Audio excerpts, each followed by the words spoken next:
I ain't even pay that shit no mind, bro. You feel I'm like, me? damn. I'm like, yo, that shit raw. Like, yo, he caught that, yo.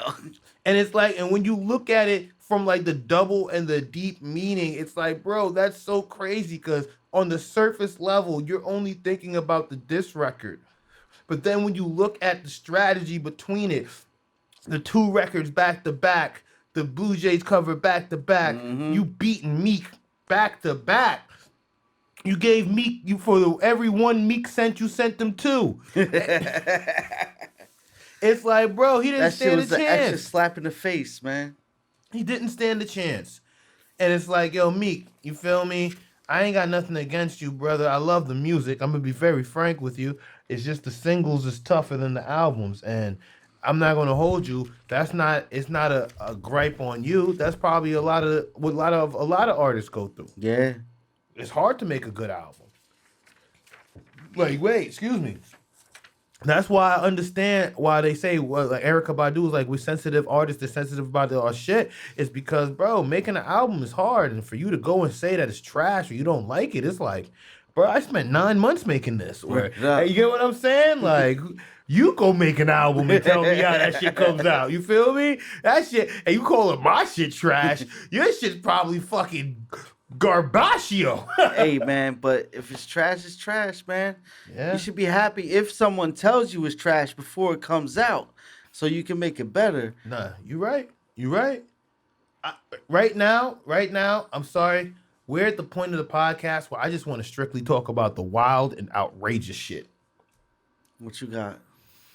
Let's talk about the topic that you had in mind you wanted to bring up first. Hold on. Topic I had in mind was over here. Right here. About the Hungarian anti-gay. P insisted we talk about this. Hell and no. I was like, listen, bro. Hell no. If you tuned into the episode last week, you know I do not engage or associate or promote or do anything connected with anything that this man likes. Wait, what?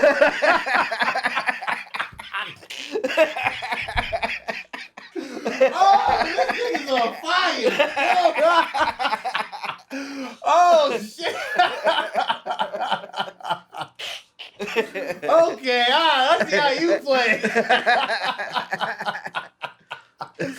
Look, wait. He said we had to cover it first. I'm like, look, we have more important topics to get through. No.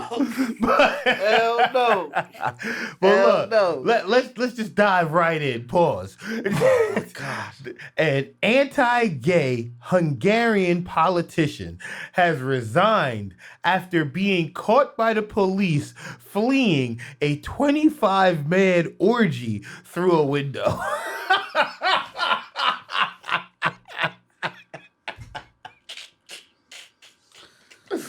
First of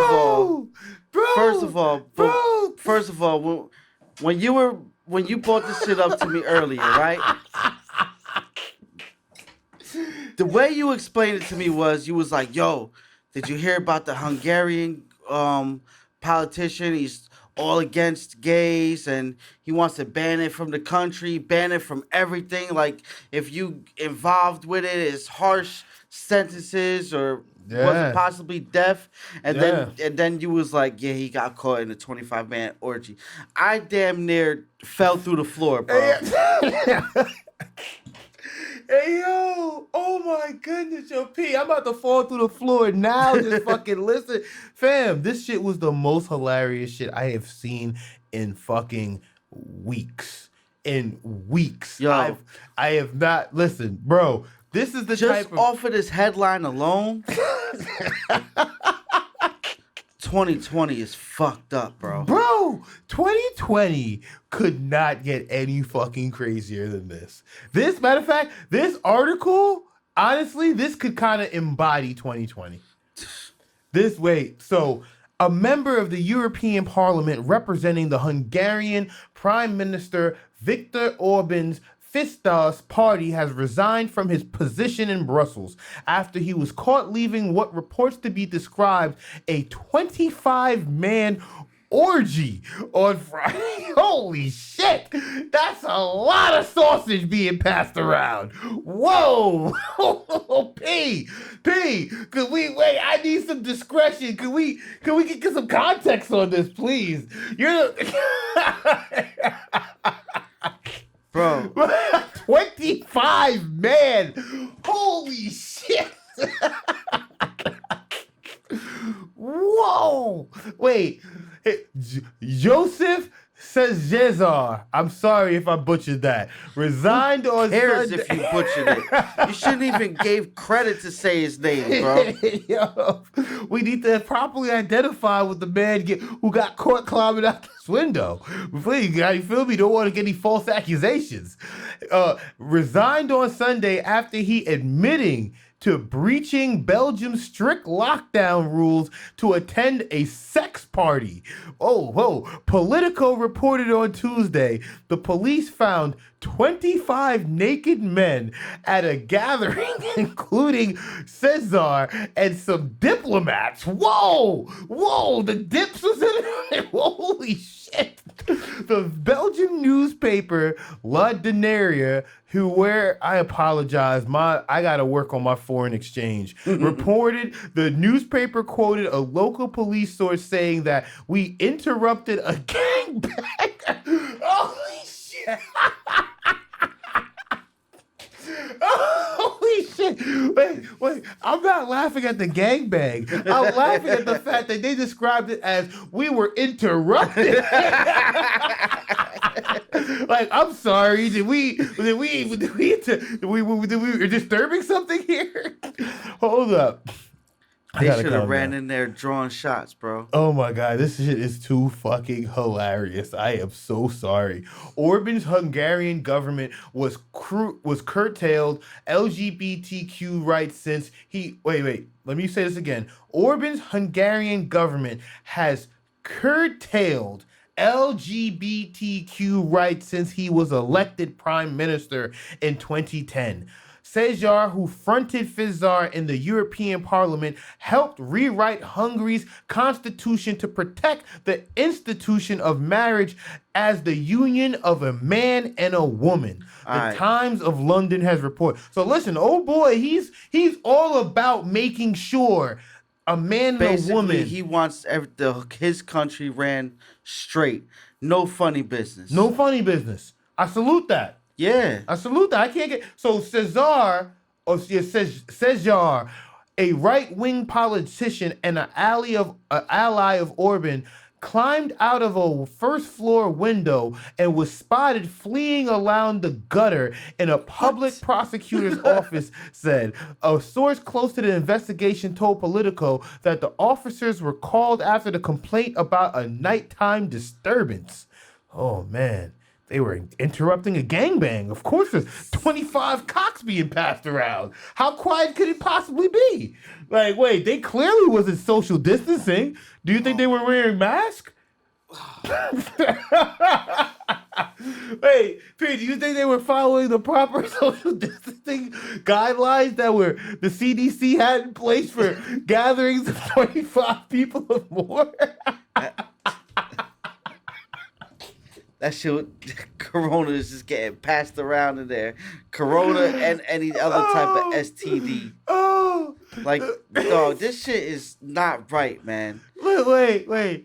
The public prosecutor's office said a passerby reported to the police that he had seen a man fleeing along the gutter. He was able to identify the man. The man's hands were bloody as it was possible he may have injured while fleeing. Narcotics were found in his backpack.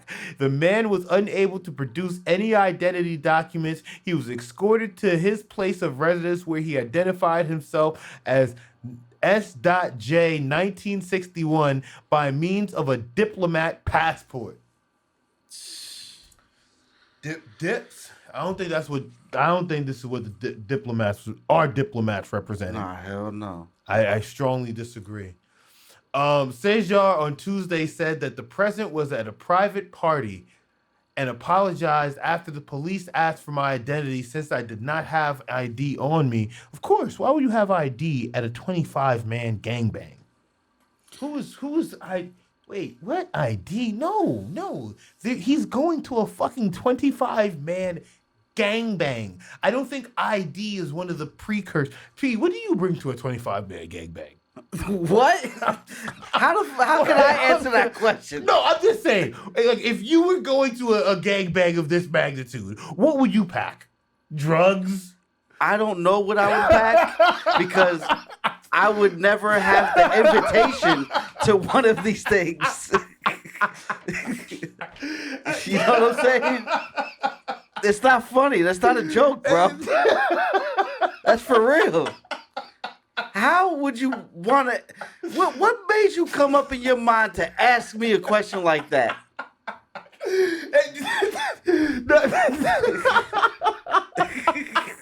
Huh?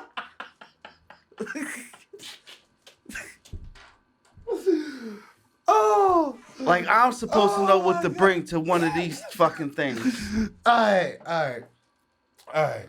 So, not.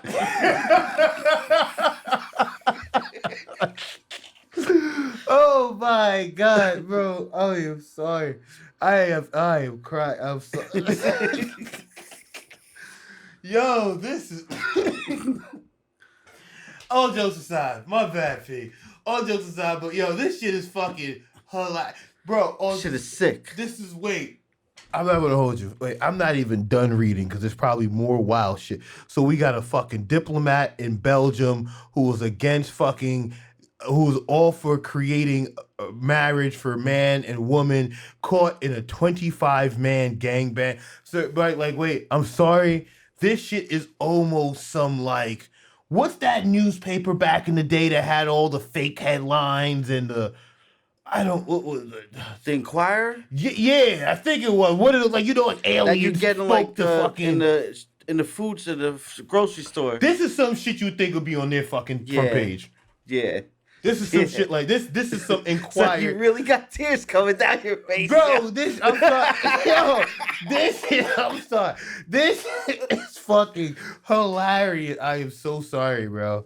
This shit is so fucking hilarious. It's like he didn't have ID on him. Of course he wouldn't have fucking ID. What do you, bro? He's bringing a bag full of cocaine and condoms. He's going to a fucking gangbang, bro. Like, wait, I'm not even justifying this shit. I'm just trying to think, like, bro, why would you bring his a diplomat ID of any? Yeah, I'm gonna bring a diplomat ID to a gangbang. Dude, that just even sounds crazy. Like, wait, of course he's trying to stay as far as possible away from this as he possibly can. Why in the world would he want to be associated with a headline like this? But then the part that's crazy that I would want to say is that, all jokes aside, if he got caught in the 25-man gangbang, I have very little suspicion that this was his first 25-man gangbang. I'm not trying. It's not. All jokes aside, maybe 25. The number might have been the new threshold, or maybe they've exceeded. But I am not sure. I am more than sure that sex parties, like this ain't his first one. You get what I'm saying? Hell no. Yeah, people. This is too hardcore. Thank you. You know what I'm saying? Thank you. You get what I'm saying? It's like, yeah, like what's on the agenda for this tonight's party? Yeah, we're gonna have 25 men pull up. Oh yeah, I'm a pack. No, sign me up. That's what this guy said. You get what I'm saying? So I'm just trying to figure out like where like this is. Like, just even imagine, like, oh my goodness. Look, live your best life, man. Live your best life. But the part that makes this so funny for me is the hypocrisy that is deeply woven all throughout this. How are you going to fight hard to make sure marriage for man and woman is sanctioned and in a very and unscathed, but participate? Because I highly doubt you're just going to stand there. That's equally as disgusting. Wait, hold up. I'm not trying to offend anybody out there. I'm just saying. But look, look, bro, this is. You just don't go to something like that to hang out and chill. Thank you, P. You get what I'm saying? You don't. You just don't go, yeah, what are you doing tonight? I'm about to go to this party and no. It ain't that. Like, hold up. You know what's so funny? is when people say, you ever heard that say, this ain't that type of party? This ain't that type of party. You just go hang out and shit. This ain't that type of party. Oh my gosh. Wow. This is sick, man. Hold up and wait. This is his quote. This is crazy. His quote exactly. He shows no sympathy for the act at hand, but I deeply regret violating the COVID restrictions. It was irresponsible on my part. I am ready to stand the fine that occurs. He announced his resignation at the MEP and asked people to treat the matter as strictly personal to him. I ask everyone not to extend it to my homeland or to my political community, he added. So you're telling me this is definitely not his first rodeo. Keep this matter strictly personal. Like, come on, dog. Bro. And then only thing you regret is violating the COVID restrictions? Fam, wait. You get what I'm saying? Wait. That's the only thing you regret? Thank you. Wait. Was I the only one who thought that was weird? I'm like, wait. You just got caught in a 25 fucking man gangbang, and the only thing that you feel any remorse for is that you violated the COVID restrictions?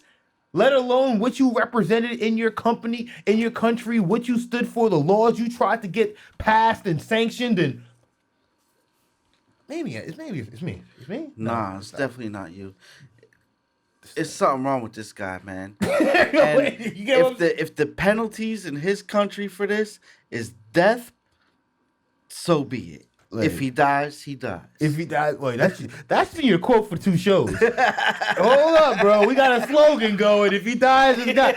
If it's 3 in a row, we got to run with it, man. We're going to have shirts done up soon. If he dies, he dies. Listen, here's another one. Here's another one for the bank. For the hold up. Oh my God.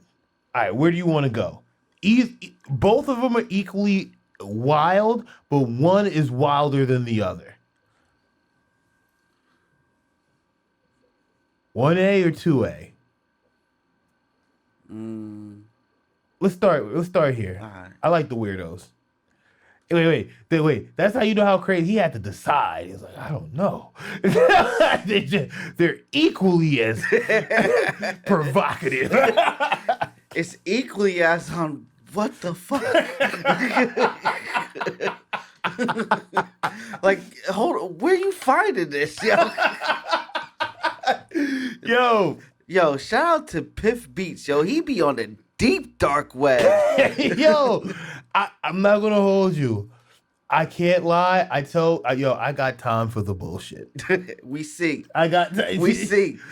But I like to take this moment to congratulate the bodybuilder on his recent engagement and marriage, because he just had the best day of his life, because after a 2-year-long relationship, he marries his sex doll.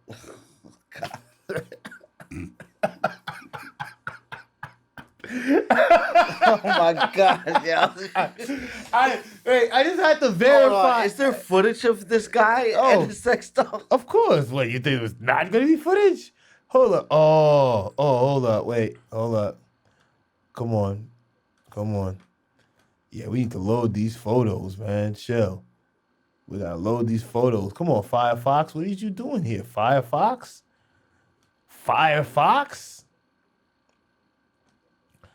Yeah. We trying to load these photos up, because they get good. It's the type of shit I got time for. Like, listen, bro. You bought a sex doll. You like fucking it. Oh, no. And you're like, you know what? I'm going to marry it. And we're going to go in public. And we're going to trips. We're going to take pictures together. We're going to dress up. We're going to do fucking couple shit. Therapy. Yoga. Pilates.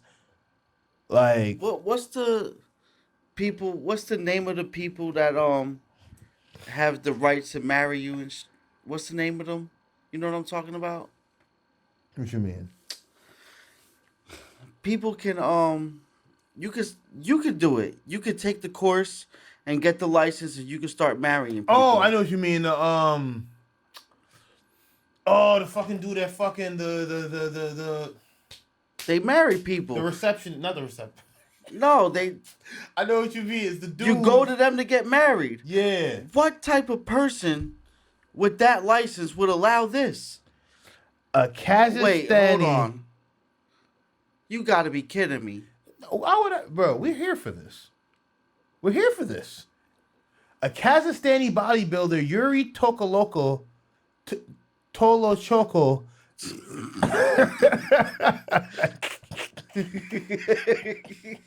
Fuck you. I don't even know what that says. Marries sex doll girlfriend. Oh my God. A bodybuilder has finally tied the knot with his sex doll girlfriend after proposing to her. He proposed too in December 2019. Do you think he reached out to her parents? Do you think it was possible? How did he know she said yes? Or how do you know that said yes? Ooh, yes. Yes. Did she give consent?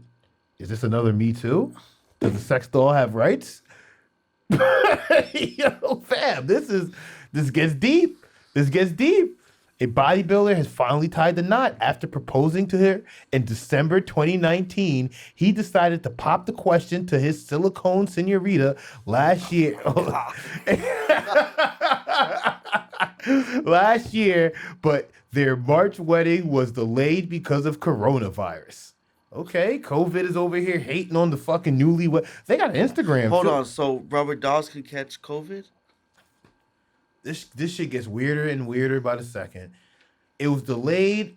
Delayed again after he was attacked during a transgender rally in what?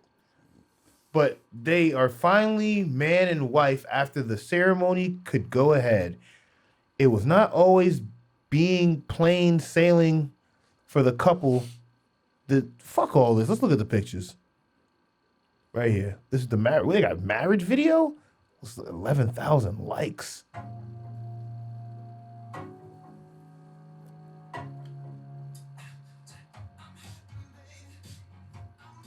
You gotta be kidding me, bro.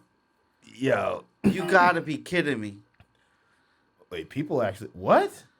There was a bro. Everybody there is fine with this. If I didn't see this video, I would have never believed bro, it. This ain't scripted? Yo, this is... Yo. How... No, hell no. Bro, yo, no, let's go to the gram. I'm not gonna hold you. He could be trolling the whole world. He could be. I don't know. But to go to this extent to troll the whole world with only 78,000 followers, shit, bro. I don't know, fam. Do your thing, bro. Oh, let's get out of here. Yeah, wait. Let's get out of here. Yeah. Let's get out of here. I don't think this is the Instagram we trying to be on. Nah. Oh, yo. What the fuck was that? What the fuck? Damn. Bro, I'm not gonna remember you was saying this ain't that type of party? This ain't that type of party. It ain't. No. This ain't that type of party. I apologize. We would be exiting. Yeah. I apologize. I apologize. We was born here under a misled pretext. So let's move on. Whoa. Oh my God, yo. Oh man, that was crazy. Okay, we're almost, we got one more and then we could go into the deep dive. Did you see this video? What you got, bro? It's the wild shit. So basically, this old head couple. What happened to the remote?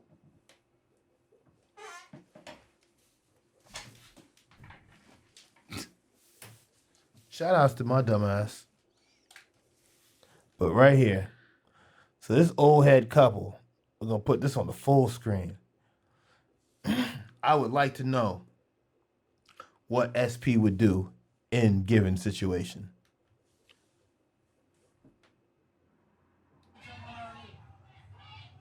So basically, I'm assuming this couple was trying to explain to these young women why they shouldn't twerk. And you see, they trying these young girls are giving it up like it's hot. Yeah, they just doing what young girls do. You know, thought is life. They for the streets. You know, they accepting it at a young age. Oh shit! Hold up, what's going on? Hold up, who stole off on who? The young girls cracked off on dude. Oh no, he left his wife. You saw What? he ran. You saw him run. No wait, let's rewind. You didn't see him run out. Yeah. He definitely ran. He ran from the bitches because the bitches was tagging his wife, and he got up out of there. So while those chicks was beating on his wife, he just dipped the crowd. Oh no, that I think was a young dude. Yup, no, that was a dude. Oh, those was the young boys he ran from. Okay, he got it from the young boys. Okay, now the young boys. Oh, that's his wife right there. They ragging on the floor. Oh my god. They trashing him too. Oh my goodness. They are going to town on old head. Oh my goodness. They whooping on his wife. Oh, they whooping on him. they back whooping on him. Holy shit. They trashing him. Oh my god, they kicking old head and everything. Him.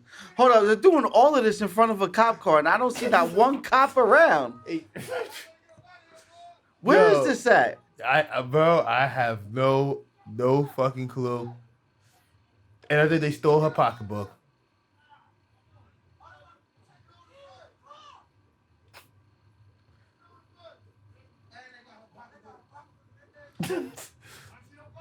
This generation, hold on. This generation different. Yeah. P, I want to know. And look, I'm not gonna lie. I'm definitely taking a fucking comedic approach, but I definitely would put a serious tone on because all jokes aside, is because we are old enough to observe the fuck shit, and this generation is old enough to do the fuck shit. Granted, but I know I would never stop any young girl twerking. And I'm saying that not on some fucking creep pedo shit. I'm saying it because, listen, that's for your parent and your father to correct you to do. If your daughter is in the streets popping her ass like it's hot, that's not my. Mm-hmm. That's and not another my thing, if I see some young cats, I do see young cats out here. No. Dudes, girls, whatever, locally in the streets, doing some wild shit. Mm-hmm. I mind my business and keep it moving. Keep it pushing. Because right now, these young boys is in the streets wilding, and it seems like they don't even care about their life. And obviously, they don't care about nobody's life. They just trash these people. You know what I mean? Oh, so wait. You have to give your serious take, but then you have to laugh like, wait, hold up. They just got whooped. They did, yo. Yo, wait. But what would you do in this situation? I think you already explained it. We wouldn't even say anything. I'll mind my business. Twerk your ass They off. over there doing whatever they do. I don't care. All right, cool. I'm gonna keep strolling and rolling and doing what I gotta do. But you know what the thing is? I think they're that generation where they feel like, and I hate to say it, but I think the days of respect your elders are over with. Yeah, long gone. Oh yeah, long gone. Wait, it's crazy. You didn't even have to second guess it. It's long gone, man. You feel me? And it's like, for that to be the new case, it's like, bro, this is, if this is the future, and if this is what like the next generation is, it's survival of the fittest.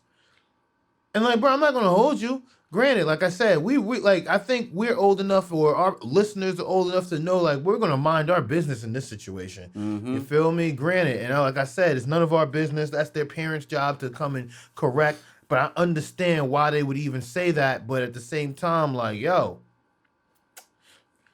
we not trying to end. And then here's the crazy part. Old boy recording it, he damn sure didn't help. Not saying, but then like I said, it's none of his. Wait, because that could have been him on the floor. He could have been there with him. Been on the floor with him. You get what I'm saying? Like, he would have been on the floor with them. And his phone would have been walking off with them. You get what I'm saying? Shit. bro, this is real talk. This is real talk. So lessons learned every day. Every fucking Mind your day. business and keep it moving. Keep it fucking moving, man. But we right here. This the last on the slate, man. We Damn, killed. we covered everything. We covered everything, bro. We got a few more to go. We gonna All finish right. strong, man.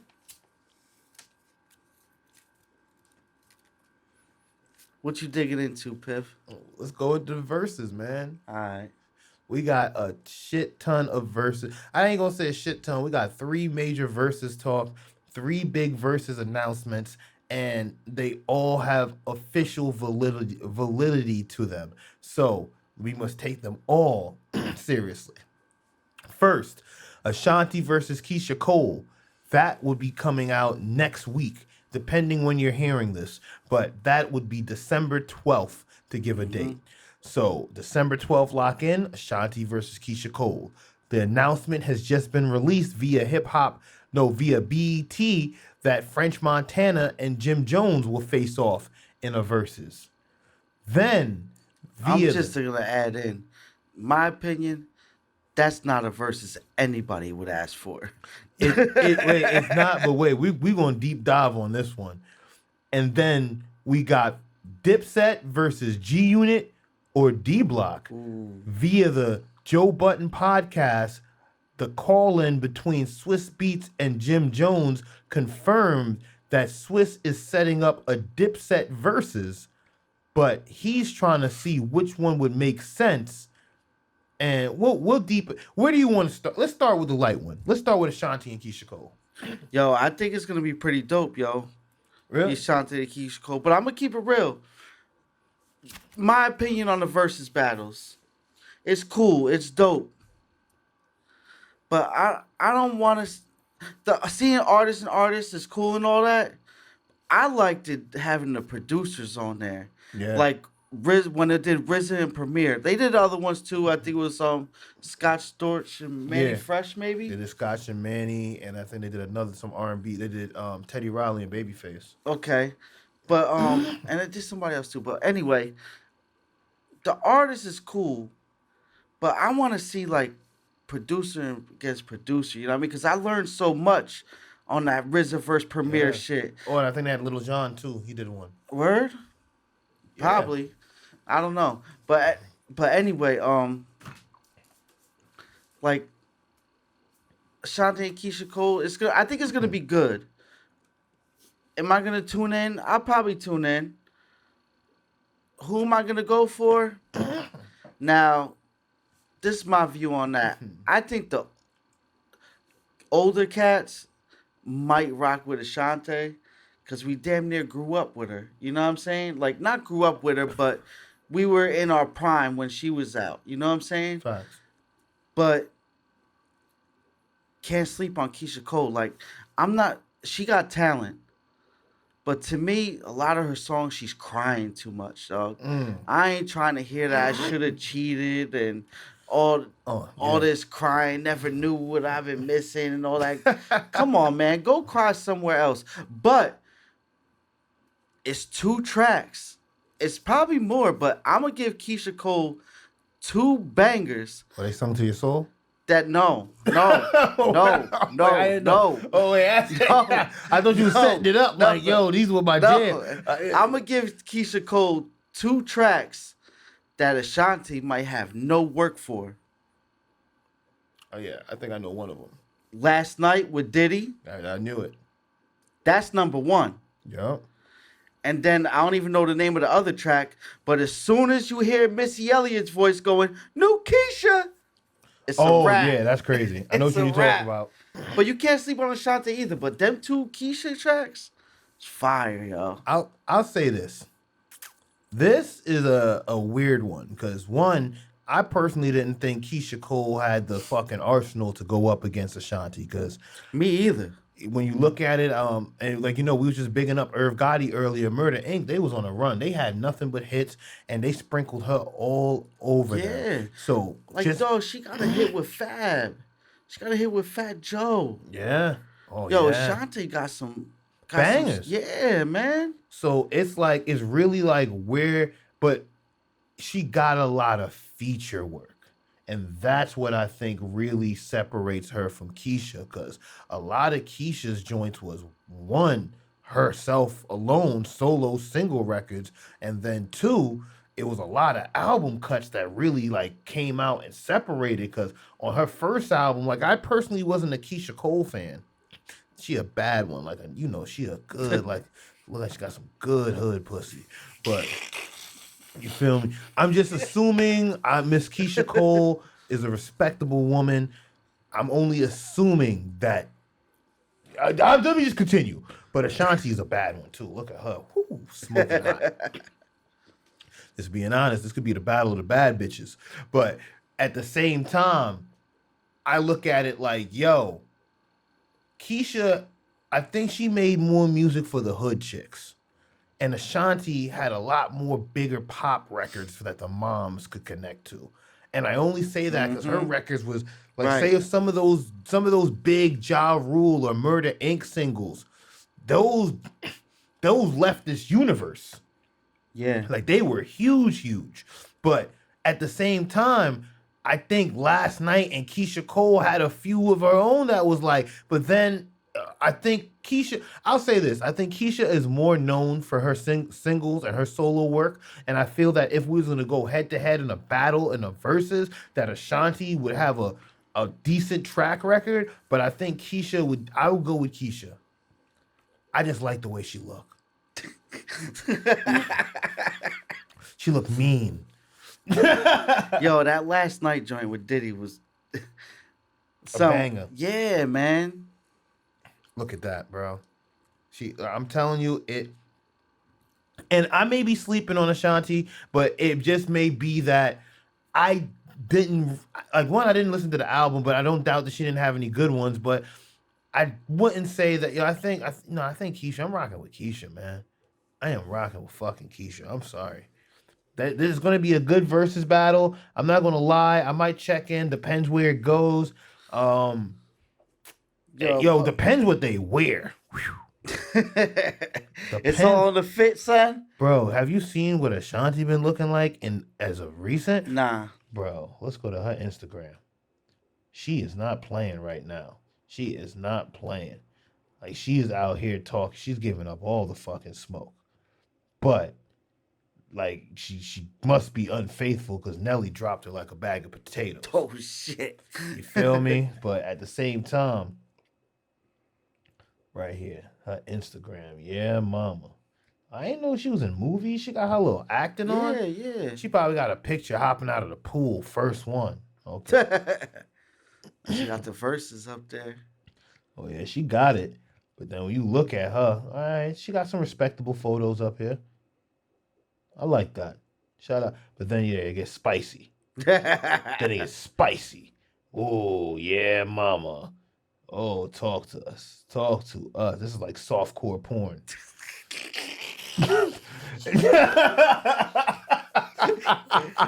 I think you're enjoying this a little too much, yeah. I'm not gonna lie. I told you, it depends on what they wearing, bro. I might stay for the whole battle. Depends on the fit, yo. Depends on the fit. Yeah, I promise you. Like, let me go back to what I said in the beginning about this verses, right? Yeah.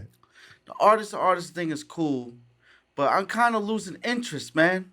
Mm-hmm. Kind of losing, like. Yeah. I don't know. The Gucci and Jeezy thing, it was cool.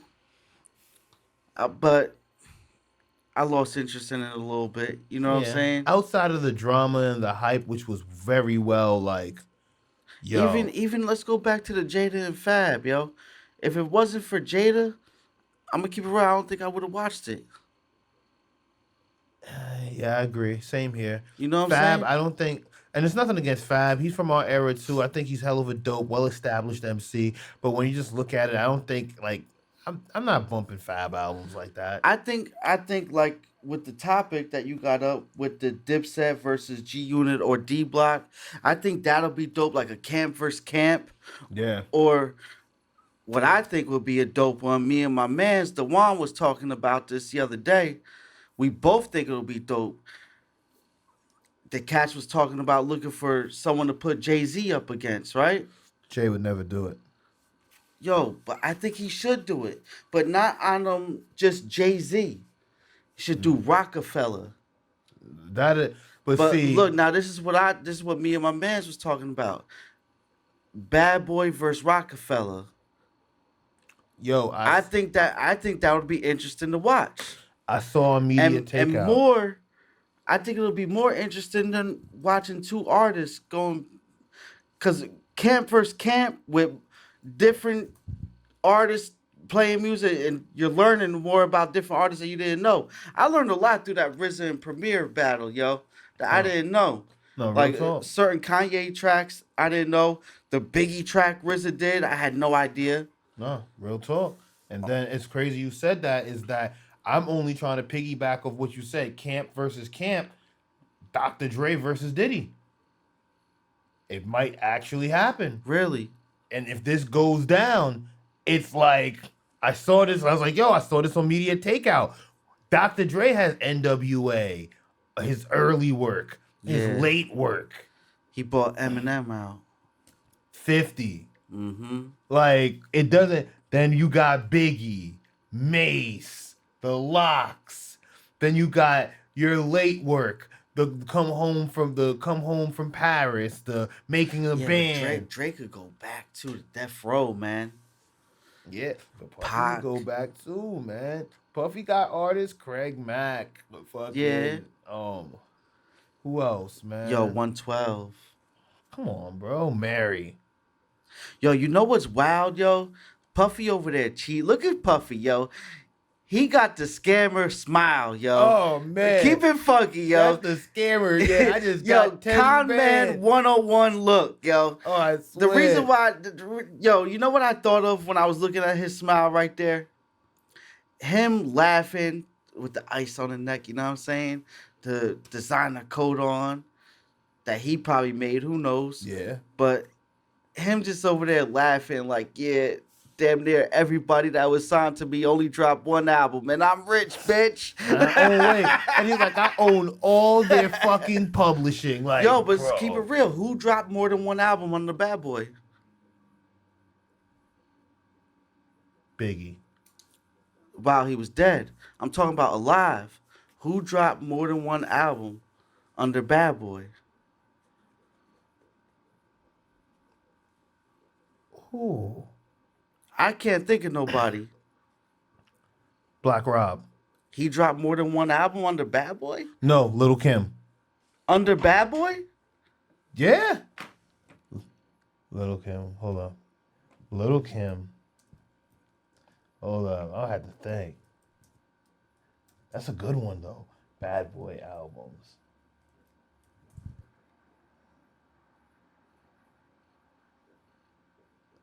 Let me see. Bad Boy Records. All right, where's her albums? Hardcore. Oh, this was Atlantic. Okay, wait. So all these. So which was Bad Boy? E1.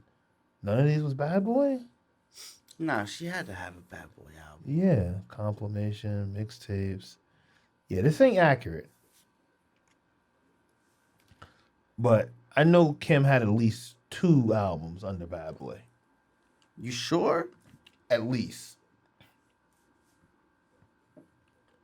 And shout out to G Dep, bro. He was weird. He was way doper than what we thought he was. Hold on, man. I really want to know. Matter of fact, I can find out right here. Because they tell you what record label it came out on.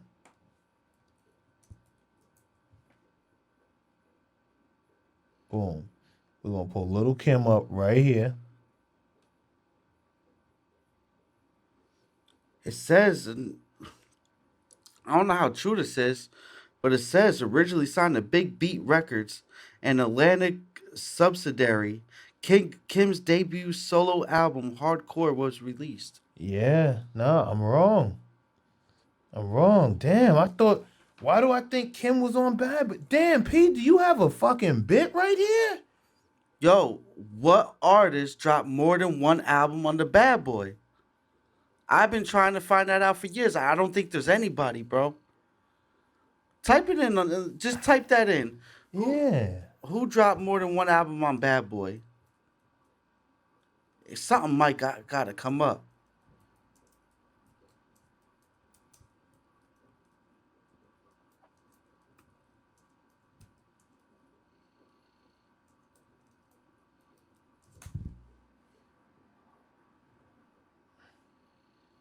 Just probably gonna be Biggie, bro. Hold on. Yeah, let me go to albums. Discography.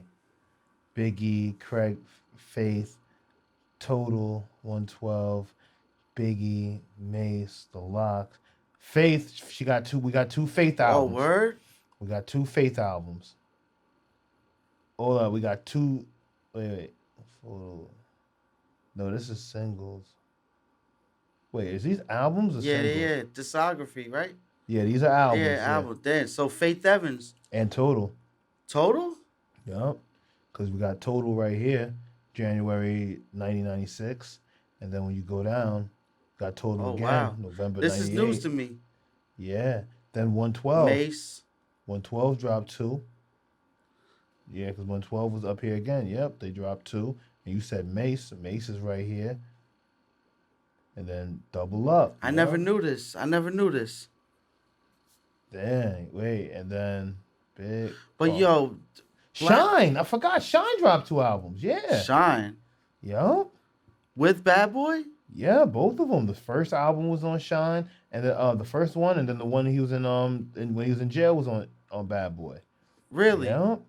Damn, 112 dropped 112 3. doing their thing. And they called Thomas. But yo, Mace, welcome back. Majority of the cats dropped one album, one and done. I'm not gonna hold majority. Outside of the majority of them dropping one and dones, a majority of their best works was their first albums. Yeah. You didn't really follow through with a lot of outside of like the 112s and the Face, and so I'd say probably the more bigger household names where the more albums came. But granted, like the ones who didn't give you more than 2 is for a reason. You feel me? Yeah. So, but I just find it kind of weird that most of the cats you wanted to hear from Bad Boy, one album. Yeah, one good album at least. Black Rob.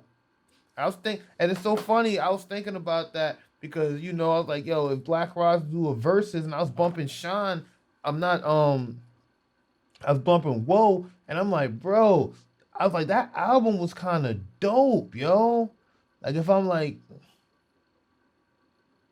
hold up, Down the Line joint, Espacio was dope. Can I Live was dope. You talking about this album for Sean, the second one? Yeah. That's not Bad Boy. That's not Bad Boy? Nah, that's Def Jam. The Island Def Jam music group. Wow. So yeah, you was on to something. Cause G Dep only had one, Loon only had one. The L.O.X. Yeah. Damn, who else? There was a few. Black Rob. Yo, and if I'm not mistaken, Black Rob was signed way before he even dropped the album. Or was supposedly signed or in the mix with Bad Boy way before he dropped the album. No, you're right. Like he been out. That's crazy, bro. I just got all that from Puffy Smile though, cause he looked crooked as hell in that picture, yo. Oh yeah, you know. Look at him, yo. Puffy versus Dr. Dre. I say this though, man. Let's. So we picked an Ashanti Keisha Cole winner. Let's pick a Puffy Dre winner. Ooh, man, yo. I'm not even gonna hold you. This is a hard one. It's gonna be super hard. First of all, cause I'm from the East Coast, it's gonna be hard.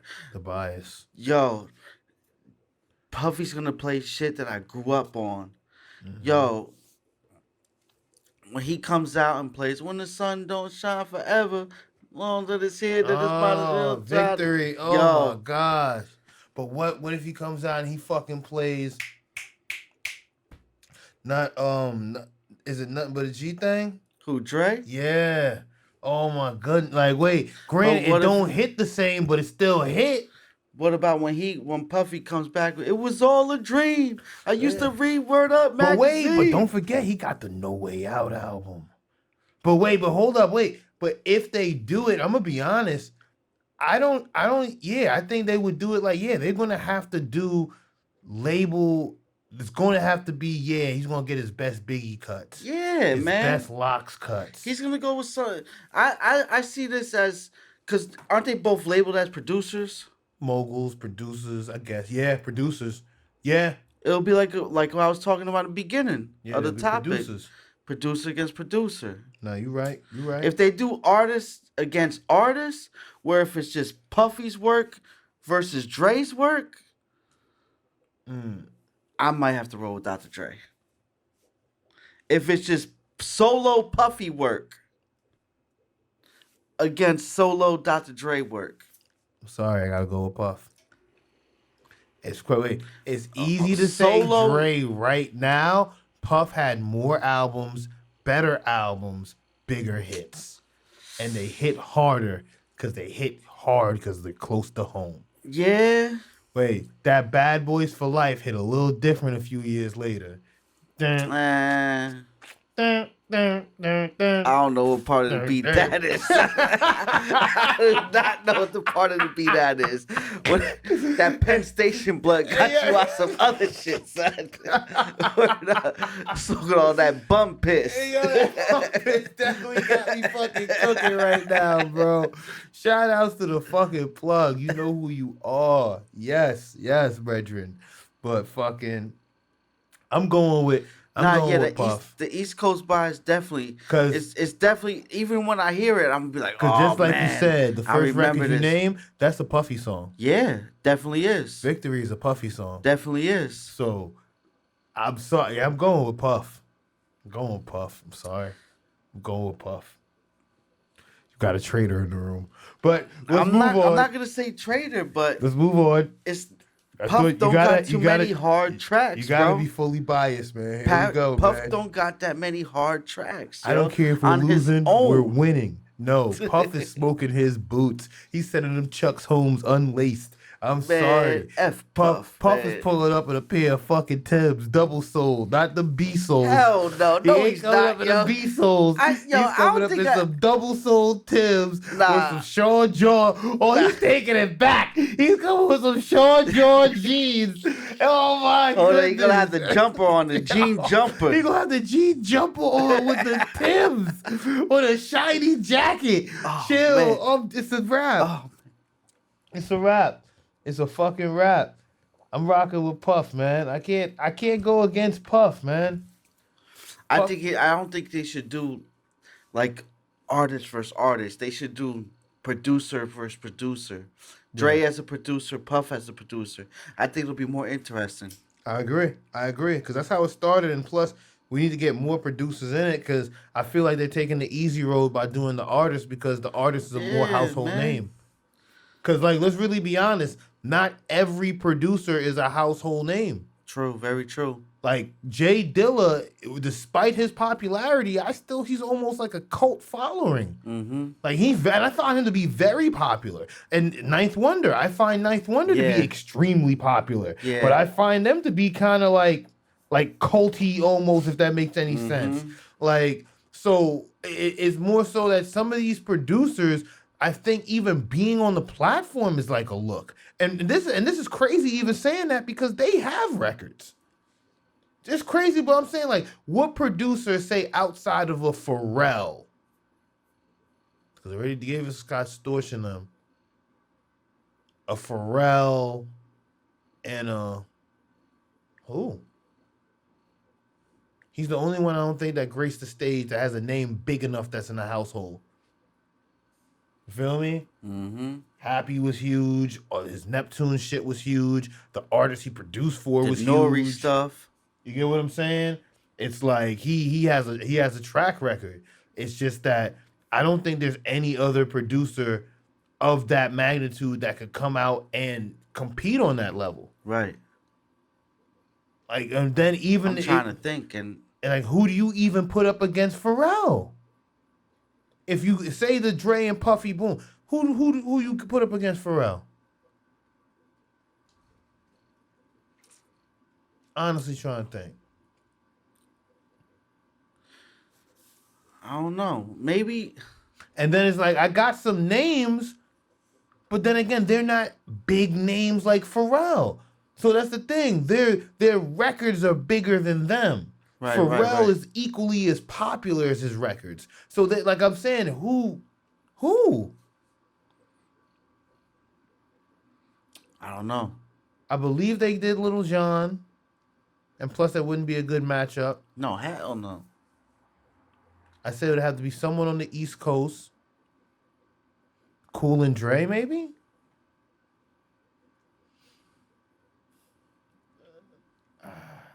Thinking?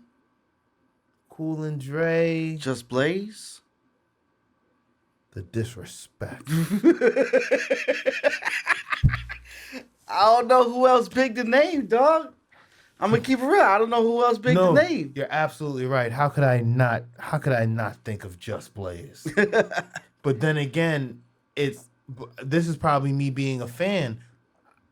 Do you think anybody outside, like, wait? I don't think it'll be a good battle though. Keep it real. What? You don't think Just Blaze versus Pharrell? I mean, it'll be cool, but I don't think it'll be as interesting. Like, you should put Just Blaze against somebody else, like more in his caliber. Like, it to me is two totally different styles. You know what I'm saying? I see what you mean. But wait, Pharrell got gangster shit too. No, he definitely do. Okay. Definitely do. Like, Just Blaze maybe against Knife Wonder. I was about to say that. I think that'd be that Swiss. If you hear this, we want it. Just Blaze versus Ninth Wonder. Hell yeah. We want it. Want it. I want it. Fuck what you heard. Like, shit, I'd watch that. Fuck. I get popcorn, wings, the whole nine yitty for that shit. We might do a live podcast while that's on. No, that's a fact. That's a fact, yo. For some shit like that, absolutely. That shit, don't even tell me that's in the workings, bro. I'm about to get the fucking infrastructure up. Word up. Shit. But we got the last one right here, or one of the last ones. French Montana and Jim Jones will face off in a versus. Oh my God. French Montana and Jim Jones beef is squashed, and now the rappers have agreed to face off against each other in a versus match. In a new conversation with Complex, Montana was asked about the possible versus with a Kendrick Lamar, since he claimed he has more hits than Oh yeah, I remember that. But Montana shot it down. I think it was like last year, he said. But hold up. Montana continued explaining, no, your ads are too aggressive for me. But Montana continued explaining that he and Jones would make more sense. I think I want to go against Jim Jones, he said. Since we did beef, I think it would be something that... And I think we said this. This is the future of verses I'm seeing. Yeah. It started with the Jeezy, right? Yeah, it's going to be the future of it. No, actually, but I think wasn't Beanie Man and Bounty beefing at one time? Oh, I forgot about they did a versus. Yeah. I think they was beefing too, man. But this is me, man. Like, we keep it real. I'm not a big French guy, bro. I'm not, yo. He got some street anthems. He do, like. I gotta acknowledge that. This is my view. This is why I say I'm not a big French guy. Only reason why I say that is because I can't sit here right now without going to my phone and naming songs that he got that were hits. I can't come off the top of my head like that. But at the same time, how many hits do Jimmy got? Jimmy got a few. He got a few. But see, I think it's a fair matchup. But the thing is with, I think that when this type of battle is that it's so fair because they both got a lot of mixtape work. Because if Jimmy's going in his mixtape bag, oh, it's a wrap, bro. He got a lot of shit that's not hits that will smoke fucking boots. Rider music, Bro, Bro, hold on. Let me show you. He better not go in that Rada music bag. Yo, let me show you my list, son. I wish the screen could see this. I'm on your library, right? Yeah. Let's click Jim Jones. Most of this shit is mixtapes. Yup. Yeah, Rada music. He went where it started. Come on, bro. All this shit. Oh, Ambitions of a Gangster. Come on, man. The DJ drama. Bro, wait. And don't forget the Purple Gang shit, too. Oh, yeah. Wait, like, hold up. Nah, that wasn't Jimmy, though. That was he was like featured on it, wasn't it? Was it? Yeah, I think maybe. I'm cooking. But well, I just know Rada music was a banger. It was on Purple City, Road to the Riches. Bro. Oh yeah, Jim Jones, Purple City, Shice Bub. Yeah. He can play that. I wait. Well, he's still on it. He can play it anyway. He could play that. Hey, yo, if they're doing mixtape work, French, I don't think he got nothing for Purple City. No. I don't think he got nothing for Around My Way. That shit hit a little different. But then again, Around My Way ain't that crazy. But you know, these is just hood favorites. But I don't know. He might fuck around and play it because you know they be playing Lucy's at the end. So yo, if he come out with that, I don't know if you remember it, but it was off the Rada music, the Black Wall Street track with the Game. It had that crazy ass piano beat.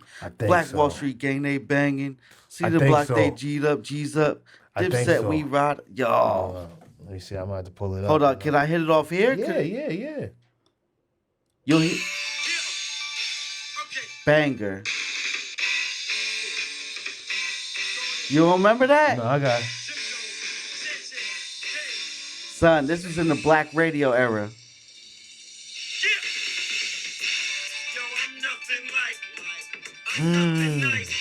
Hold up. The hook. You'll know it from the hook.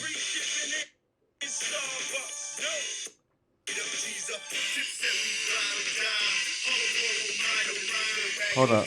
Boo back. Yeah, hold up. YouTube about to flag us. The mixtape work from Jimmy? Yeah, YouTube, yeah, they be on their shit. The mixtape work from Jimmy, though? Yeah. Yo.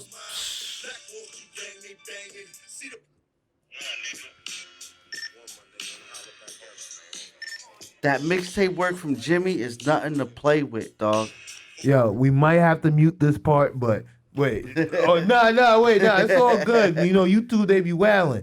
But nah, the Jimmy's mixtape work, I strongly agree. Yeah. I would not. His mixtape work, but then again, French got mixtape work.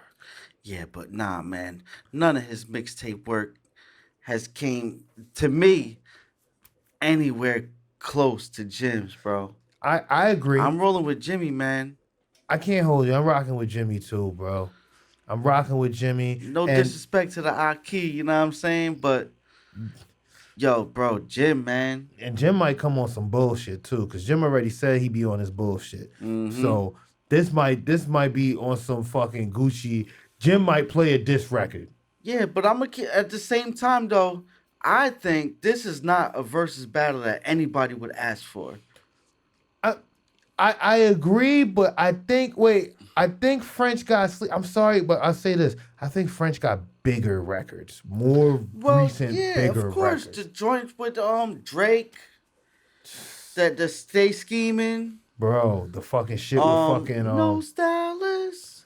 I'm not even talking. We didn't even get to the mega record. The shit with the Unstoppable.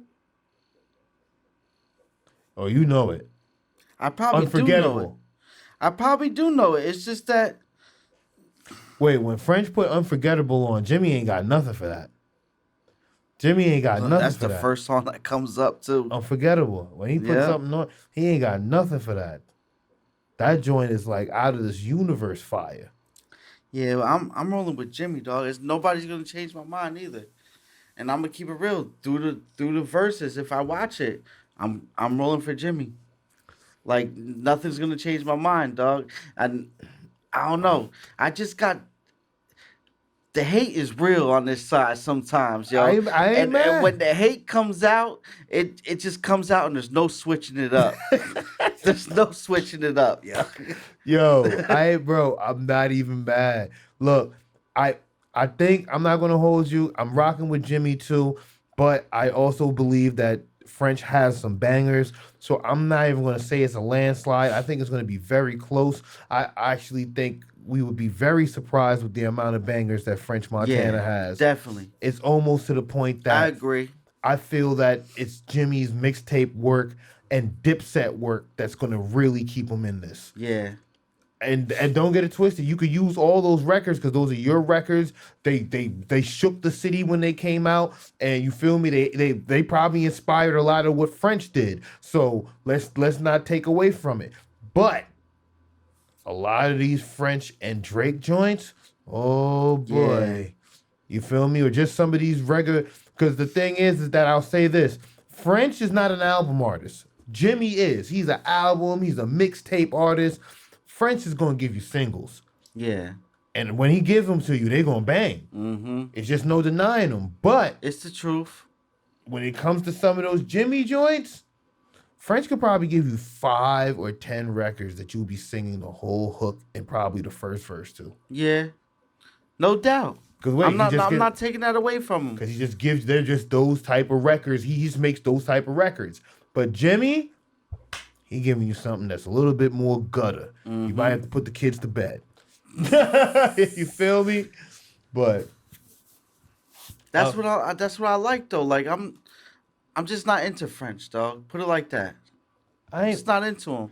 I'm not mad. I'm not saying he's whack. I'm just the only song I probably got on my list is Stay Scheming to Keep It Real. Nah, I ain't mad at you. And then at the same time, maybe All the Way Up. I don't know. I wouldn't put him in the same category as with Meek. Because I feel like you don't like him like, you feel, I don't know if it's the same thing. Yeah. No. I like French better than Meek. Okay, yeah. I just got my own personal hate against Meek. The Meek hate is on his own separate platter. Yeah. I ain't even mad. I'm not even mad. But when it comes down to French, nah, I think he got it, bro. I'm sorry. I think he got it. But I do want to say this. I hate that Versus is, and I'm telling you now, this is becoming the future of Versus. It's going to be the platform to air grievances. I mean, it's cool and all that, but yo, they could have did something better. They could have put French against somebody more in his category, and they could have. Who you trying to put him against a lesser artist? But I'm saying, who else could French go against? Meek. Oh my gosh. Yo, I don't know, but I'm not even gonna hold you. That is actually a good matchup when you think about it, because Meek is almost like a single artist. Yeah. I'm not even gonna hold you. You probably right. Because if Jimmy wastes any good Dipset records on him, I'm gonna be upset. Yeah. You better not use any good Dipset records. Yo, when it comes to Jim Jones being on that screen, it should be like what you got on as the next topic, yo. Yeah, no. Matter of fact, let's go to that. Dipset versus G Unit or D Block. I'm gonna be honest. Which one off the bat makes sense? For me, right now, Dipset versus D Block. I agree, but then again, I don't want to count G Unit out, man. I want to count them out. All right, say we count G Unit out. Wait, I got a reason though. I want to count them out though. I want to hear it. Dipset and D Block, like, all right, at the time when they was all out, all three, either you're rolling with Dipset or you're rolling with G Unit or you're rolling with D Block, like Facts. You said before. Yep. You're picking one of them, or you're gonna dibble and dabble with all of them, but you're rolling with one of them. Facts. Dipset and D Block is more for the streets. They're gonna give you that more gritty and grimy sound.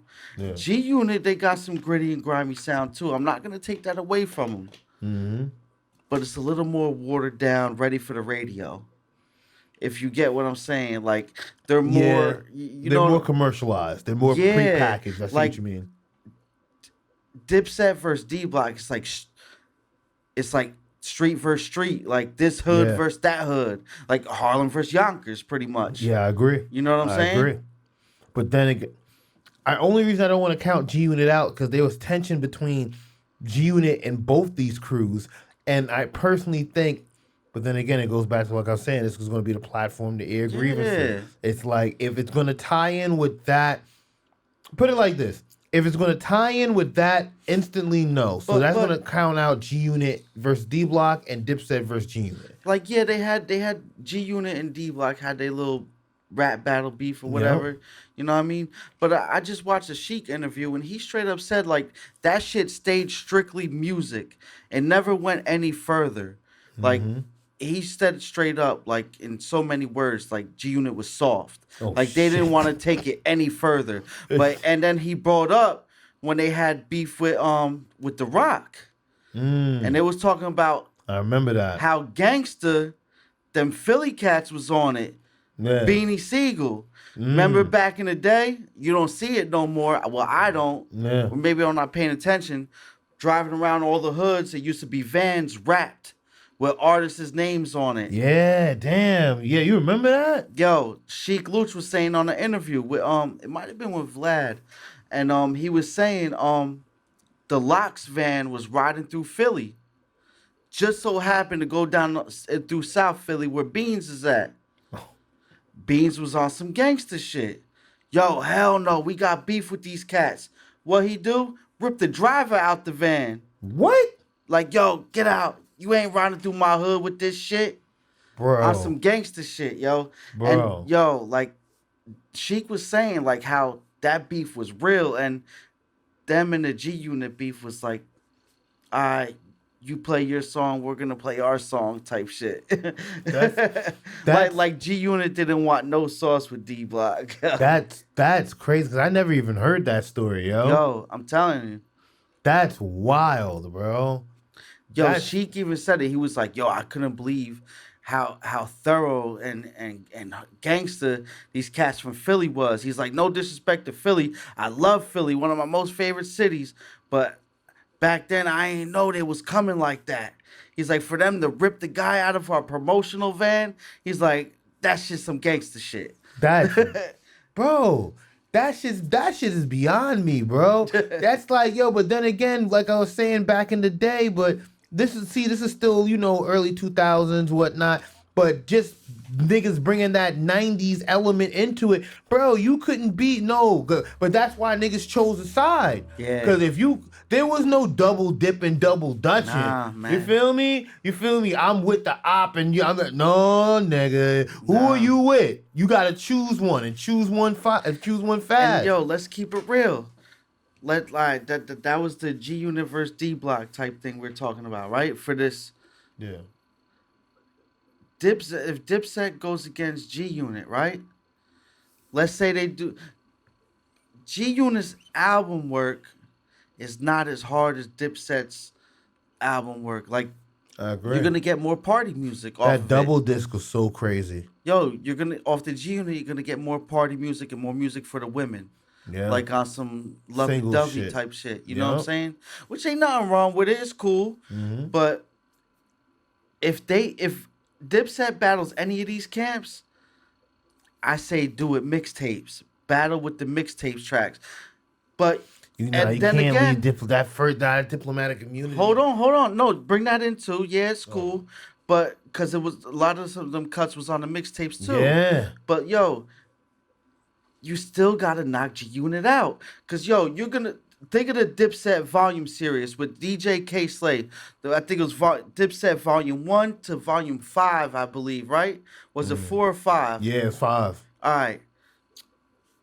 Them shits was hard, bro. All of them. Them shits was hard. Of them. Every one of them. Every single one of them. Yo, you could play from beginning to end. Bro. And then how hard? Like G Unit Radios has some hard shit too, but keep it real. Was it as hard as a Dipset mixtape? Yo, Volume 1 through 5. Nah, man.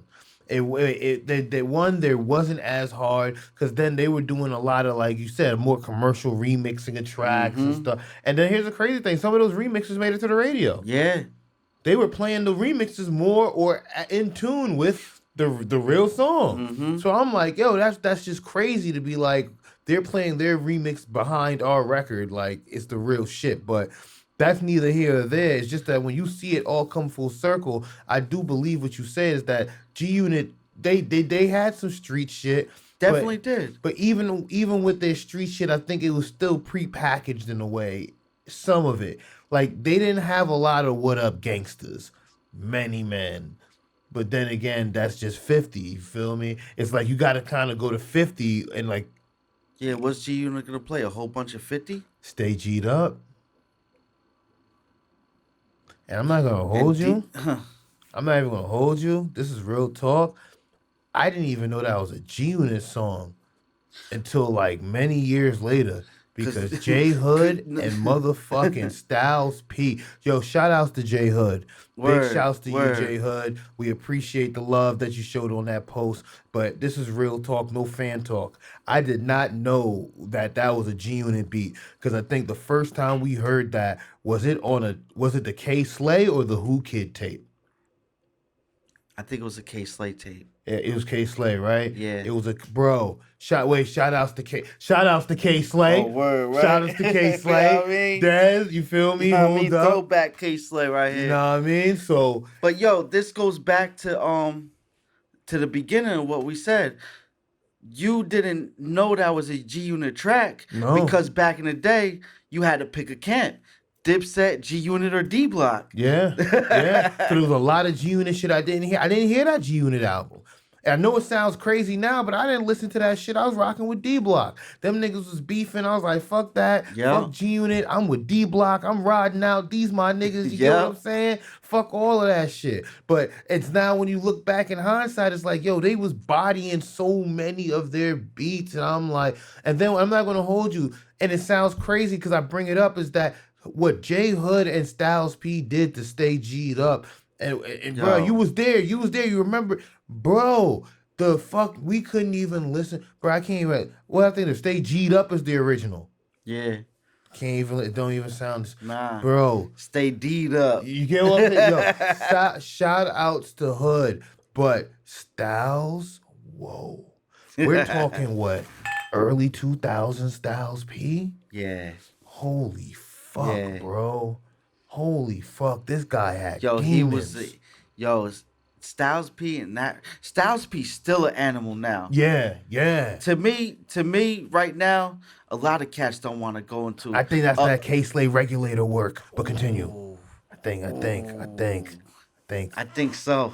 You feel me? Yeah. I think it's that regulator series. Yeah. But But yo, it's, to me, my opinion, I'm not talking about a versus battle.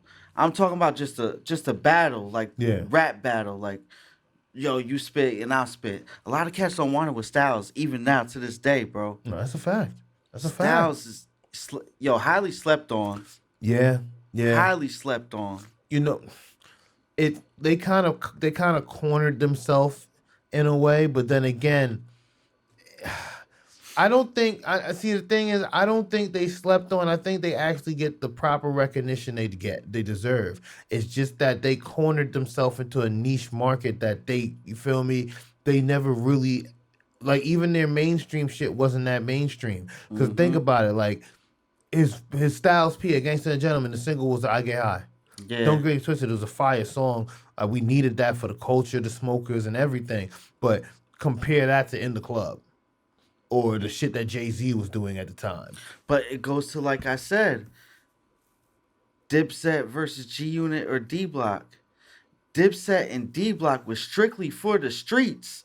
Yeah. Like you said, Styles.P's single, I Get High. 50 Cent's single, In the Club.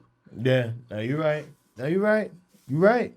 So, it's a different, but then again, they're both big records, but they target two totally different markets. Yeah. And see, the thing is that not saying the streets don't make up a big market, but the thing with the streets do that fuck it up for the artist is that, bro, we bootleg, we stream, we find methods of acquiring the you get what I'm saying? And then not only that, the mixtape shit. Like when we think about it, how many artists was getting royalties off of mixtapes? Right. You get what I'm saying? Like, Like, I think that's why the feds ran into drama shit. Like, you feel me? Like, nah, yeah, the feds been around. Yeah, I think once the 2000s came, the feds was just hot on everybody's ass. I don't know who opened the door to let the feds into hip hop, but look what you have done. Right. You feel me? But back to the battle. I would say G-Unit, yeah, they would probably get X'd out, but I feel in a way, this sounds crazy because I was just thinking about it, it should be a three-way battle. I think, because in a way, I feel that, how could it say, be like round one, either like the fans vote on it or something, and they choose on, it'd be Dipset versus G-Unit. Then the winner takes on, you feel me, D-Block. And it's like, but because then again, because I only say that because we can't talk about D-Block without G-Unit and Dipset. And vice versa. Mm-hmm. You can't talk Dipset without, you feel me? You can't talk. Because there was a time you had to pick a clip. Yeah. And then when you talk them, you can't talk the mixtapes. K-Slade, Doo-Wop, Clue, you know what I'm saying? Cutmaster, Envy, like it's just like you can't. These are conversations. They were synonymous with each other because they ran the mixtapes and the mixtapes ran the streets, and these were the groups at the time that the streets were listening to. Yo, D-Block had the mixtape game on Smash for me, though. Yeah. It seemed like every week something new was out, yo. No, big facts. Yo, we couldn't keep up. We kept up with it, but it was hard to keep up with it. No, facts. And, yo, there was no streaming back then. No, you're right. You know what I'm saying? You're right.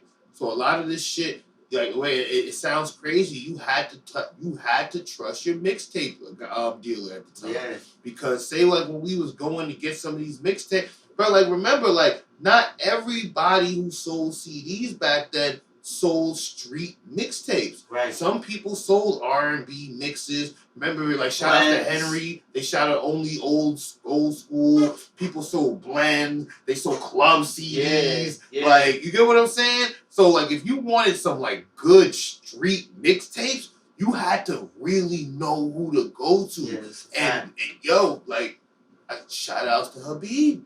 Yeah, Habib. Yo, Habib held us down, son. He held us fucking down. Habib, bro, yeah. I'm not even gonna lie. Bro, it's like, cause wait, not only were we fans of the music, he understood, like, when we came looking for the QK Sled, he knew K Sled. Bro, fuck new K Sled. When he seen, he knew what to give us. Yeah. It wasn't even be like, yo, hold on here. Boom, boom, boom, here, check this out. Boom, boom, boom, here, check that out. He already knew what to give us. Like, he already knew. He knew what we were coming for. He already knew. Yeah. He knew the recipe that we wanted. He knew the drops. He knew everything. Yo, big shout out to Habib, a.k.a. Low Main from the Low Lifes, man. But wait. I feel like we'd be doing a just due because we can't shout out Habib without shouting out Juan.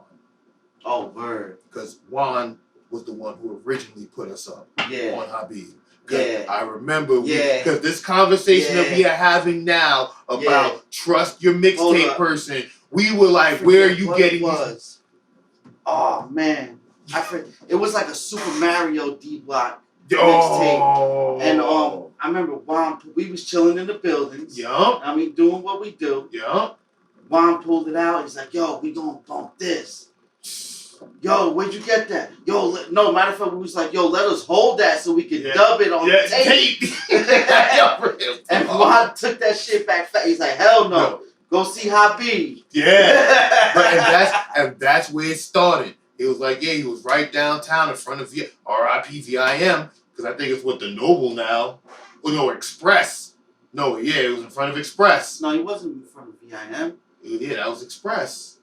Not VIM. VIM was down the block. He was in front of, whatever that store was, it was Express back. I think it was Express. Possibly. I think it was Express back in the day. But he put us on. I forget the name of the store back in the day. Yeah. But Juan put us on, bro. And he was a big D-Block fan. He listened to the tapes. He listened to the Drama Hour. He knew about the drops. Like, and that was the thing. It's like, we gotta, shout out, thank you, B. If we have never told you that before, thank you. Because, that helped us when we became, you feel me, vendors and everything. But you get what I'm saying? So a lot of that was like, but like I said, shout outs to Juan for planting the seed. Yeah. Because like I said before, we was scrambling. We was going up 7th Ave. Fighting through club CDs and mixes. But we was finding it. Yeah, we was finding it. It was hard finding it. No, real talk. But we was finding it. Yeah. Real talk. Yo, we might have been going through a lot of G Unit. Like, nah, man. You get what I'm saying? Man, like, yo. Where's that Ghost in the Shell at? Yo? It was rough back then, bro. So, like, it was really important. So, shout out, yo, and yo, he had them all. He had the Slays, the Big Mikes, the Clues, the Envies, the the DJ Whitehouse, the Whitehouse. He had them all, man. He had them all. The Super all Mario. The flavors, the Super, bro, all the latest D Block and the out. He had the complete collection mixtapes that were the unofficial releases. So he held it down. He held it down, man. Bro, real talk. Shout outs to you, babe. Real talk, man. Original Low Life, aka Lil Main. Yeah, man. Happy. Big facts, bro. Sound like my. Yeah, sound like shit. You already know the business, man. But you feel me? But we got one more on the slate. One more. Let's talk this graph, man. Oh yeah, pull this up. Cause I wanted to look at this, man. I didn't even dig into this. Give it a few minutes. We can give it a deep dive, but we'll give it a few. I just thought it was interesting because we are writers, and I'm one foot in, one foot out. You know what I mean? Trace to the problem, but still rock on the answer. But at the same time, we do appreciate the graph culture and what it is, and then seeing an article like a subscription. What the? I'm not subscribing to the New York Times to read about graph. Where do they think I am going to do? What? The fact that they believe that I'm going to do that is more naive than, listen. Here it goes. Graffiti is back in virus-worn New York. So basically, from what these reports are saying, is that, oh no, this is Reddit. Shout out to Reddit, though. Reddit is definitely lit. I like primary sources better, though. But basically, from what the New York report says, is that since the coronavirus is here, they had to get budget cuts due to the mayor. And due to these budget cuts, the graffiti is now back in an all-time spike all throughout the city. Oh, is that code?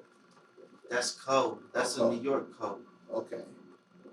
Oh, yeah. R.I.P. Zexer on that tag right there. Looked like somebody shot him out. R.I.P. Zexer, he just passed away not that long ago. You feel me? So, we definitely get in touch with the graph community. So, when we see things in articles like this, we definitely want to, oh, wow, this is... Yeah, I want to dig into this article, man. They're not giving me nothing. Either I subscribe for a fucking year or I fight the internet to see who got the best... I'm not giving New York Times.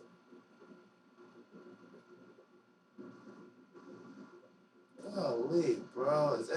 Are all these websites like this? Look, I think we might not be reporting on this. Oh, man. This one we have to wait for the next week. Because at the current moment, they're trying to redirect me to Amazon. What? Oh, hell no. Oh, hell no. With that being said, this show is a wrap. DJ technical difficulties locked in effect, yo. They trying to get me into motherfucking Amazon. Chill. Nah, but let me say something on this graph. It was on the headlines of the paper, man. And my man sent me the picture of it. And I don't know, man. Like, I'm dope. It's dope seeing whole cars done. Yeah. Like, back in the day. Big facts. You know what I'm saying? I'm all for that. And to keep it real, it looks good, yo. Even if you're not a writer, it's pretty dope. No. I'd rather see this rolling into a subway station instead of an advertisement for McDonald's or something, which is like that. You know what I'm saying? Yeah. They might as well keep it like this, man. But I'm not sure. I'm not 100% sure. But wait, the artist's work in these pictures, it looked like they from like the Styles. I don't know. Maybe I'm wrong. But to me, the Styles look like they're from overseas. Like it's not authentic New York City cats doing it, man. Nah, wait, let me look into this. But what you said, crazy. Yeah, it's some Amsterdam shit. But but what you said with McDonald's and shit is that they should fucking partner with these people, bro. Nah, they should man, partner with these writers. Nah. No way. They try to poach off the culture every fucking day. You know why I say don't partner with them? Why? Alright. I mess with Graph, you know what I'm saying? Yeah. And if I'm one of these cats that's doing a whole car from top to bottom, or just doing window down, just a regular piece of my name, I'm doing that for me. You know what I'm saying? Yeah. For me, and you know Graph, you can read it. I'm doing it for you too. If you know what I mean, maybe, but mostly for me. Mm-hmm. You know what I'm saying? Now, I never when I start doing it, partner up with McDonald's or some other company. If I was the cast on there, and I'm getting paid for it, I'm gonna feel like I'm not doing it for me no more. This is gonna turn into a job, and I'm not gonna be as dedicated. I'm not gonna have the heart for it no more. You know what I'm saying? Nah, big fact. Like getting money from it's cool and all, but I don't think the dedication would be as strong. Like the love for it. Yeah. Like the lifestyle, the culture of it. It might easily drift away little by little. It's like almost like you're commercializing it too much. Yeah. I understand, but then at the same time, don't you think the exposure would bring like more people eyes to the culture and appreciation to it, and like desensitize it? Because when I say desensitize, they in some places and a lot of people, they still view it as vandalism. And to us, especially to us, we know that it's art, but then at the same time, getting the connection, because they, for some reason, they don't see the two to be mutual, to meet mutually in the middle.